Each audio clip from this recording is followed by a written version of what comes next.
Item ಯಾವುದೇ ಇರಲಿ try ಮಾಡಿ ಆಚಿ ಚಿಕನ್ ಮಸಾಲಾ. ಬೆಂಗಳೂರಿನಲ್ಲಿ ಎತ್ತ ಕಣ್ಣು ಹಾಯಿಸಿದ್ರು ಕೂಡ ಬೆಳಗ್ಗೆದ್ರೆ ನಿಮ್ಗೆ ಸ್ಕೂಲ್ ವ್ಯಾನ್ಗಳು ನೋಡೋದಕ್ಕೆ ಸಿಗುತ್ತೆ. ಪೋಷಕರೇ ಎಚ್ಚರ, ನಿಮ್ಮ ಮಕ್ಕಳನ್ನ ಕೂಡ ಈ ಸ್ಕೂಲ್ ವ್ಯಾನ್ಗಳಿಗೆ ಕಳಿಸ್ತಿದ್ದೀರಿ ಅಂತ ಅಂದ್ರೆ ಮಿಸ್ ಮಾಡದೆ ಈ ಸ್ಟೋರಿಯನ್ನ ನೀವೆಲ್ಲ ನೋಡ್ಲೇಬೇಕು. ಬಹುತೇಕ ಬೆಂಗಳೂರಿನಲ್ಲಿರುವಂತಹ 100% ಶಾಲೆಗಳನ್ನ ತೆಗೆದುಕೊಂಡ್ರೆ 99% ಪೋಷಕರೆಲ್ಲ ಸ್ಕೂಲ್ ವ್ಯಾನ್ಗಳಿಗೆ ಮಕ್ಕಳನ್ನ ಕಳಿಸೋದು. ಯಾಕೆ ಸುಮ್ಮನೆ ನಾವು ಟ್ರಾಫಿಕ್ ಅಲ್ಲಿ ಹೋಗೋದು ಬರೋದು, ಸ್ಕೂಲ್ ವ್ಯಾನಿಗೆ ಹಾಕಿದ್ರೆ ಚಿಂತೆ ಇಲ್ಲದೆ ಮಕ್ಕಳು ಹೋಗಿ ಬರ್ತಾರೆ ಅಂತ ಹಂಗೇನಾದ್ರೂ ಯೋಚನೆ ಮಾಡಿದ್ರೆ ದಯವಿಟ್ಟು ಈ ಸ್ಟೋರಿ ನೋಡಿ. ಕಾರಣ ನಿಮ್ಮ ಮಕ್ಕಳು ಸ್ಕೂಲ್ ವ್ಯಾನ್ ಅಲ್ಲಿ ಹೋಗೋರು ಎಷ್ಟು ಮಟ್ಟಿಗೆ ಸೇಫ್ ಆಗಿದ್ದಾರೆ ಅಂತ. ಮಕ್ಕಳ ಸೇಫ್ಟಿ ಬಗ್ಗೆ ನಿಜಕ್ಕೂ ವಾಹನ ಚಾಲಕರು ಕಾಳಜಿ ವಹಿಸ್ತಿದ್ದಾರ? ವ್ಯಾನ್ಗಳಲ್ಲಿ ಆಟೋದಲ್ಲಿ ಹೋಗುವ ಮಕ್ಕಳಿಗೆ ಸೇಫ್ಟಿನೇ ಇಲ್ವಾ? ಬೆಂಗಳೂರಲ್ಲಿ ನಡೆದಿರುವ ಘಟನೆಯ ದೃಶ್ಯ ನೋಡಿದ್ರೆ ಎದೆ ಜಲ್ ಅನ್ಸುತ್ತೆ. ಗ್ಯಾರಂಟಿ ನ್ಯೂಸ್ ತೋರಿಸ್ತಾ ಇದೆ ಆ ಬೆಚ್ಚಿ ಬೀಳುವ ಒಂದು ದೃಶ್ಯವನ್ನ. ಶಾಲೆಗೆ ಮಕ್ಕಳನ್ನ ಕಳಿಸೋ ಪೋಷಕರು ಈ ಸ್ಟೋರಿ ನೋಡಿ. ಆಟೋ, ವ್ಯಾನ್ ಮತ್ತು ಸ್ಕೂಲ್ ಬಸ್ಗಳಿಗೆ ಮಕ್ಕಳನ್ನ ಬಹುತೇಕ ಪೋಷಕರು ಕಳಿಸ್ತಿರ್ತೀರಿ. ಬೆಂಗಳೂರಲ್ಲಿ ಶಾಲೆಗೆ ಹೋಗುವ ಮಕ್ಕಳಿಗೆ ಸೇಫ್ಟಿ ಇಲ್ವಾ ಅನ್ನೋದೇ ಪ್ರಶ್ನೆ ಆಗ್ತಾ ಇರೋದು. ವ್ಯಾನ್ ನಲ್ಲಿ ಕುರಿ ತುಂಬಿದಂತೆ ಮಕ್ಕಳನ್ನ ತುಂಬುತ್ತಿದ್ದಾರೆ ಚಾಲಕರು. ಕಾಳಜಿ ಇರಲ್ಲ ಮಕ್ಕಳ ಬಗ್ಗೆ. ಮಕ್ಕಳನ್ನ ಹತ್ತಿಸ್ಕೊಂಡ ಮೇಲೆ ಸರಿಯಾಗಿ ಡೋರ್ ಹಾಕದೆ ನಿರ್ಲಕ್ಷ್ಯ ಮಾಡ್ಬಿಡ್ತಾರೆ. ವ್ಯಾನ್ ಮೂವ್ ಆದ ಕೂಡಲೇ ಇದ್ದಕ್ಕಿದ್ದಂತೆ ಓಪನ್ ಆಗುತ್ತೆ ಹಿಂಬದಿ ಡೋರ್. ಚಲಿಸುತ್ತಿದ್ದ ವ್ಯಾನ್ ನಿಂದ ಕೆಳಗೆ ಬಿದ್ದಿದ್ದಾರೆ 4 ಹೆಣ್ಣು ಮಕ್ಕಳು. ಕೆಆರ್ಪುರಂ ಬಳಿಯ ಗಾಯತ್ರಿ ಲೇಔಟ್ ನಲ್ಲಿ ಈ ಘಟನೆ ಆಗಿದೆ.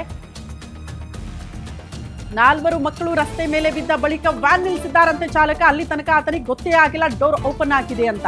ಅದೃಷ್ಟವಶಾತ್ ಮಕ್ಕಳು ಪ್ರಾಣಾಪಾಯದಿಂದ ಪಾರಾಗಿದ್ದಾರೆ ಅನ್ನೋದ್ರ ಬಗ್ಗೆ ಡೀಟೇಲ್ಸ್ ಸಿಗ್ತಾ ಇದೆ. ಮುಖ್ಯ ರಸ್ತೆ ಆಗ್ಬಿಟ್ಟಿದ್ರೆ ಅನಾಹುತ ಆಗೋದು ಗ್ಯಾರಂಟಿ. ಯಾಕಂದ್ರೆ ಸಖತ್ ವೆಹಿಕಲ್ಸ್ ಮೂವ್ಮೆಂಟ್ಸ್ ಇರುತ್ತೆ. ಬಿದ್ದ ತಕ್ಷಣ ಯಾವ್ದಾದ್ರು ವಾಹನ ಬಂದಿದ್ರೆ ಇದೆಲ್ಲ ಕೂಡ ಆತಂಕಕಾರಿ ವಿಚಾರ. ಹಣ ಉಳಿಸೋದಕ್ಕೆ ಹೋಗಿ ಮಕ್ಕಳ ಪ್ರಾಣ ಬಲಿ ಕೊಡಬೇಡಿ ದಯವಿಟ್ಟು ಅಂತ ನಾವು ಕೇಳ್ತಾ ಇರೋದು. ದೃಶ್ಯ ನೋಡ್ತಾ ಇದ್ದೀರಿ. ವ್ಯಾನ್ ನಲ್ಲಿ ಸ್ಕೂಲ್ ಹೋಗೋ ಮಕ್ಕಳನ್ನ ಹತ್ತಿಸ್ಕೊಂಡಿರೋದು. ಹಿಂದಿನ ಡೋರ್ ಲಾಕ್ ಆಗಿಲ್ಲ. ಸೊ ಅದರಿಂದ ಮಕ್ಕಳು ನೋಡಿ ಹೆಂಗ್ ಬೀಳ್ತಾರೆ ಅಂತ. ಹಿಂದ್ಗಡೆ ಡೋರ್ ಕುರಿ ತುಂಬ್ದಂಗೆ ಮಕ್ಕಳನ್ನ ತುಂಬಿದ್ದಾರೆ. ಹಿಂದ್ಗಡೆ ಡೋರ್ ಓಪನ್ ಆಗ್ತಾ ಇದ್ದಂತೆ 4 ಮಕ್ಕಳು ರಸ್ತೆ ಉದ್ದಕ್ಕೂ ಕೂಡ 1, 2, 3, 4 ಅನ್ನೋ ರೀತಿಯಲ್ಲಿ ಬೀಳ್ತಾರೆ, ಅರ್ಚಾಡ್ತಾರೆ. ಮಕ್ಕಳು ಅರ್ಚಾಡ್ತಾ ಇರೋದನ್ನ ಕೇಳಿಸ್ಕೊಂಡು ಬಳಿಕ ವಾಹನ ಚಾಲಕ ಅಂದ್ರೆ ವ್ಯಾನ್ ಚಾಲಕ ಅದನ್ನ ನಿಲ್ಲಿಸ್ತಾನೆ. ಅಲ್ಲಿ ತನಕ ಆತನಿಗೆ ಗೊತ್ತಾಗಿಲ್ಲ ಡೋರ್ ಓಪನ್ ಆಗಿದೆ ಅಂತ. ನೋಡಿ, ಅದು ಮೇನ್ ರಸ್ತೆ ಅಂತೂ ಅಲ್ಲ. ಒಳಗಡೆ ಈ ಮಕ್ಕಳನ್ನ ಹತ್ತಿಸ್ಕೊಂಡು ಹೋಗ್ತಿರ್ತಾರಲ್ಲ ಮನೆಗೆ ಹೋಗಿ, ಆ ರೀತಿ ರಸ್ತೆ ಚಿಕ್ಕ ರಸ್ತೆ ಆಗಿರೋದ್ರಿಂದ ದೊಡ್ಡ ಮಟ್ಟದ ವಾಹನಗಳ ಮೂವ್ಮೆಂಟ್ ಅಂತೂ ಇಲ್ಲ. ಇದ್ದಿದ್ರೆ ಮಕ್ಕಳ ಮೇಲೆ ಹತ್ತಿದ್ರೆ ಇದೆಲ್ಲವೂ ಕೂಡ ಆತಂಕಕಾರಿ ವಿಚಾರ. ಇದೇನು ಮೊದಲೇನು ಘಟನೆ ಅಲ್ಲ ಬೆಂಗಳೂರಿನಲ್ಲಿ ಆಗಿರೋದು. ಬಹುತೇಕ ಸಲ ಈ ಸ್ಕೂಲ್ ವ್ಯಾನ್ಗಳ ಚಾಲಕರ ನಿರ್ಲಕ್ಷ್ಯ ಬಹುದೊಡ್ಡದಾಗಿ ನೋಡೋದು ಸಿಕ್ಕಿದೆ. ಬಹುತೇಕ ಸಲ ಆಕ್ಸಿಡೆಂಟ್ಗಳಾಗಿದೆ. ಮಕ್ಕಳನ್ನ ಹಿಂಗೆ ಕುರಿ ತುಂಬ್ದಂಗೆ ತುಂಬೋದು, ರಸ್ತೆ ಮೇಲೆ ಬೀಳೋದು, ಗಾಯಗೊಳ್ಳೋದು ಇದೆಲ್ಲ ಕೂಡ ಹೊಸ್ತೇನಲ್ಲ. ಆದಾಗ ಅಲರ್ಟ್ ಆಗುತ್ತೆ ಎಲ್ಲ ಸ್ಕೂಲ್ಗಳು. ಬಟ್ ಇದಾದ ಬಳಿಕ ಎಲ್ಲವೂ ಕೂಡ ಮರೆತು ಹೋಗ್ಬಿಡುತ್ತಾ ಅನ್ನೋದೇ ಪ್ರಶ್ನೆ. ದೃಶ್ಯ ನೋಡ್ತಾ ಇರೋದು ಬಹಳ ಆತಂಕಕಾರಿ ವಿಚಾರ, ಆತಂಕಕಾರಿ ದೃಶ್ಯ ಇದು.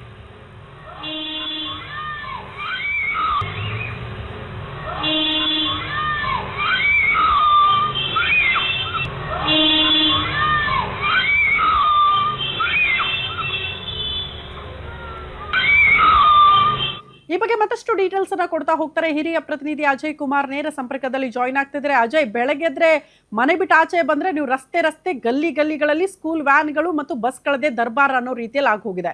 ಸೇಫ್ ಆಗಿ ಮಕ್ಕಳನ್ನ ಕರ್ಕೊಂಡು ಹೋದ್ರೆ ಇಷ್ಟೆಲ್ಲ ಪ್ರಶ್ನೆ ಮಾಡಲ್ಲ, ಸೇಫ್ಟಿನೇ ಇರಲ್ಲ. ಕೆಲವರು ಕುಡಿದು ಚಾಲನೆ ಮಾಡಿದ್ದನ್ನ ನೋಡಿದೀವಿ, ಆಕ್ಸಿಡೆಂಟ್ ಆಗಿರೋದನ್ನ ನೋಡಿದೀವಿ.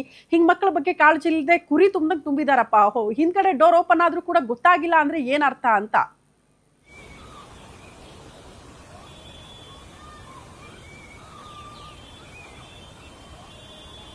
ಖಂಡಿತವಾಗ್ಲೂ ಶ್ರುತಿ, ನಿಜಕ್ಕೂ ಕೂಡ ಈ ಒಂದು ಏನು ಸಿಸಿಟಿವಿ ಫುಟೇಜಸ್ ನೋಡಿದ್ರೆ ಪ್ರತಿಯೊಬ್ಬ ಪೋಷಕರು ಕೂಡ ಒಂದ್ ರೀತಿ ಭಯ ಹುಟ್ಟಿಸುತ್ತೆ ಅಂತಾನೆ ಹೇಳ್ಬೋದು. ಯಾಕಂದ್ರೆ ನಮ್ಮ ಮಕ್ಕಳು ಏನೋ ಸೇಫ್ಟಿಯಾಗಿ ಶಾಲೆಗೆ ಹೋಗಿ ಸೇಫ್ಟಿಯಾಗಿ ಮನೆಗೆ ಬರ್ಲಿ ಅನ್ನೋ ಒಂದು ಉದ್ದೇಶದಿಂದಾಗಿ ಲಕ್ಷಾಂತರ ರೂಪಾಯಿ ಕೊಟ್ಟು ಏನೋ ಒಂದು ಒಳ್ಳೆ ಶಾಲೆ ಕೂಡ ಹಾಕಿರ್ತಾರೆ. ಆದ್ರೆ ಇಲ್ಲಿ ಒಂದು 100-200 ರೂಪಾಯಿಗೋಸ್ಕರ ಏನೋ ಜಾಸ್ತಿ ಕೇಳ್ತಾರೆ ಅಂತ ಹೇಳಿ ಸ್ಕೂಲ್ ಬಸ್ ಅನ್ನ ಬಿಟ್ಟು ಈ ಆಟೋ ಆಗಿರ್ಬೋದು, ಜೊತೆಗೆ ಓಮ್ನಿ ಕಾರ್ ಆಗಿರ್ಬೋದು, ಈ ರೀತಿಯಾದಂತಹ ಒಂದು ವಾಹನಗಳಲ್ಲೂ ಕೂಡ ಮಕ್ಕಳನ್ನ ಕಳಿಸೋದು ಕೂಡ ನೋಡಿರ್ತೀವಿ. ನಿನ್ನೆ ಆಗಿರುವಂತಹ ಈ ಒಂದು ಘಟನೆ ಕೆಆರ್ಪುರಂನ ಗಾಯತ್ರಿ ಲೇಔಟ್ ಅಲ್ಲಿ ಮಧ್ಯಾಹ್ನ 3 ಗಂಟೆ ಅಷ್ಟೊತ್ತಿಗೆ ನಡೆದಿರುವಂತಹ ಘಟನೆ ಅಂತಾನೂ ಕೂಡ ಗೊತ್ತಾಗ್ತಿರುವಂತದ್ದು.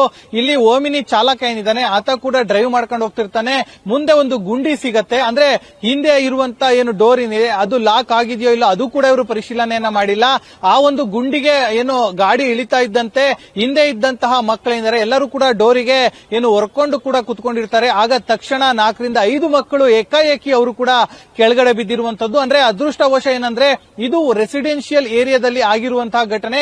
ಸೊ ಹೀಗಾಗಿ ಹಿಂಬದಿಯಿಂದ ಯಾವುದೇ ರೀತಿಯಂತ ಕಾರ್ ಬಂದಿದ್ರು ಕೂಡ ಓರ್ವ ಕಾರ್ ಬರ್ತಾನೆ, ಆತ ಸ್ಲೋ ಮಾಡ್ಕೊಂಡು ಹಿಂದೆನೆ ನಿಲ್ಲಿಸ್ತಾನೆ. ಆದ್ರೆ ಇದೇ ಘಟನೆ ಏನಾದ್ರು ನ್ಯಾಷನಲ್ ಹೈವೇ ಆಗಿರ್ಬೋದು, ಸ್ಟೇಟ್ ಹೈವೇ ಆಗಿರ್ಬೋದು, ಮೇನ್ ರೋಡ್ಸ್ ಅಲ್ಲಿ ಆಗಿದ್ರೆ ನಿಜಕ್ಕೂ ಕೂಡ ದೊಡ್ಡ ಪ್ರಮಾಣದಲ್ಲಿ ಇವತ್ತು ಒಂದು ಘಟನೆ ಆಗ್ತಿತ್ತು ಅಂತಾನೆ ಹೇಳ್ಬೋದು. ಅದೃಷ್ಟವಶ ಆ ರೀತಿಯಂತ ಘಟನೆ ಆಗಿಲ್ಲ. ಸೊ ಹೀಗಾಗಿ ಈ ರೀತಿಯಾದಂತಹ ವಿಚಾರಗಳನ್ನ ಏನು ಪೋಷಕರು ಗಮನಕ್ಕೆ ತರಬೇಕಾಗತ್ತೆ. ಶಾಲಾ ಆಡಳಿತ ಮಂಡಳಿ ಏನಿದೆ ಅವರು ಕೂಡ ಇದ್ರ ಬಗ್ಗೆ ಗಮನ ಹರಿಸಬೇಕಾಗತ್ತೆ. ಮಕ್ಕಳ ಸೇಫ್ಟಿ ಬಗ್ಗೆ ಮೊದಲು ಇವರು ಪ್ರಿಫರೆನ್ಸ್ ಕೊಡಬೇಕಾಗತ್ತೆ. ಟ್ರಾಫಿಕ್ ಪೊಲೀಸರು ಕೂಡ ಸಾಕಷ್ಟು ಬಾರಿ ಈ ಬಗ್ಗೆ ಎಚ್ಚರಿಕೆಯನ್ನ ಕೊಟ್ಟಿದ್ದಾರೆ. ನೀವು ಹೇಳ್ದಂಗೆ ಡ್ರಿಂಕ್ ಅಂಡ್ ಡ್ರೈವ್ ಆಗಿರ್ಬೋದು, ಮತ್ತೆ ಅಡ್ಡಾದಿಡ್ಡಿ ಚಾಲನೆ ಮಾಡುವಂತದ್ದಾಗಿರ್ಬೋದು, ಇವೆಲ್ಲವೂ ಇದ್ರೂ ಕೂಡ ಈ ರೀತಿಯಾದಂತಹ ಘಟನೆ ಬಗ್ಗೆ ಇನ್ನೂ ಕೂಡ ಅರಿವು ಇನ್ನೆಷ್ಟು ಮೂಡಿಸಬೇಕು ಅನ್ನೋದೇ ಪ್ರಶ್ನೆ ಆಗಿರುವಂತದ್ದು. ಈ ಒಂದು ಘಟನೆ ನಿಜಕ್ಕೂ ಕೂಡ ಈಗಾಗಲೇ ಪ್ರತಿಯೊಬ್ಬರನ್ನು ಭಯ ಹುಟ್ಟಿಸಿರುವಂತದ್ದು. ಸದ್ಯಕ್ಕೆ ಮಕ್ಕಳಿಗೆ ಸಣ್ಣ ಪುಟ್ಟ ಗಾಯ ಆಗಿದೆ ಬಿಟ್ರೆ ಯಾವುದೇ ರೀತಿಯಂತ ದೊಡ್ಡ ಅನಾಹುತ ಯಾವ್ದು ಕೂಡ ಆಗಿಲ್ಲ ಅನ್ನೋದ್ರ ಬಗ್ಗೆ ಮಾಹಿತಿ ಸಿಗ್ತಾ ಇರುವಂತದ್ದು. ಪೊಲೀಸರು ಕೂಡ ಈಗಾಗಲೇ ಘಟನೆ ಆದ್ರ ಬಗ್ಗೆ ಕೂಡ ಕಂಪ್ಲೀಟ್ ಅಂತ ಮಾಹಿತಿ ಪಡೆಯೋದಕ್ಕೂ ಕೂಡ ಮುಂದಾಗಿದ್ದಾರೆ ಅಂತ ಹೇಳ್ಬೋದು. ಶ್ರುತಿ. ಓಕೆ ಅಜಯ್, ಧನ್ಯವಾದಗಳು ತಮ್ಮೆಲ್ಲ ಮಾಹಿತಿಗೆ.